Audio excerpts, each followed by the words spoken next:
નમસ્કાર. દાહોદ શહેરના ઠક્કર ફળિયા સ્થિત જૈનુદ્દીનભાઈ ટ્રકવાલાના મકાનમાં પાર્કિંગ એરિયામાં શોર્ટ સર્કિટ થતાં એકાએક આગ લાગી હતી. પાર્કિંગમાં મૂકેલા ઇલેક્ટ્રિક મોપેડ સહિત અન્ય 2 મોપેડમાં પણ આગ લાગી હતી અને બાજુમાં જ રહેલા રૂમની બારીઓ અને પડદામાં પણ આગ લાગતા રૂમ સુધી આગ પહોંચી ગઈ હતી. બનાવની જાણ આસપાસમાં થતાં લોકો દોડી આવ્યા હતા અને સ્થાનિક કાઉન્સિલરે ફાયર બ્રિગેડ અને MGVCLને જાણ કરતા ફાયર બ્રિગેડ અને MGVCL તેમજ પોલીસની ટીમો દોડી આવી હતી.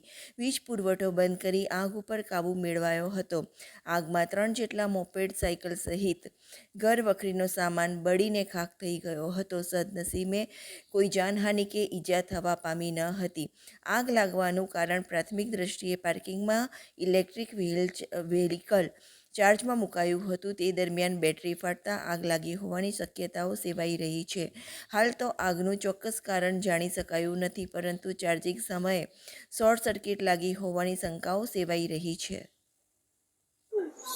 નમસ્કાર. બદ્રી મોલ્લા ઠક્કર ફળિયા ટ્રંકવાલાના ત્યાં જીનુદ્દીનના ત્યાં જે આગ લાગી, જેવી મને ખબર પડી મારા ઘર પાસે, તો તાત્કાલિક મેં ફાયરની ટીમ, નગરપાલિકા ફાયરની ટીમ અને MGVCL અને પોલીસને જાણ કરી. એ બધી ટીમ તાત્કાલિક આવી અને આગને કાબૂમાં લીધી.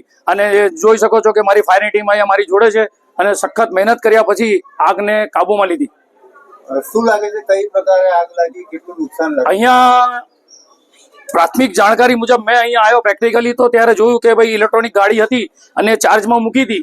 એનું કારણ મૂળભૂત ઓવરચાર્જ બેટરી હોવાથી આ મૂળભૂત આગ લાગવાનું કારણ હોઈ શકે. ઘરના અંદર જે રૂમ, એમનો ડ્રોઈંગ રૂમ છે, એ નજીક જ હતો અને પડદાને વુડનની બારીઓ લાગેલી હતી, એના લીધે વધારે આગનું સ્વરૂપ લીધું.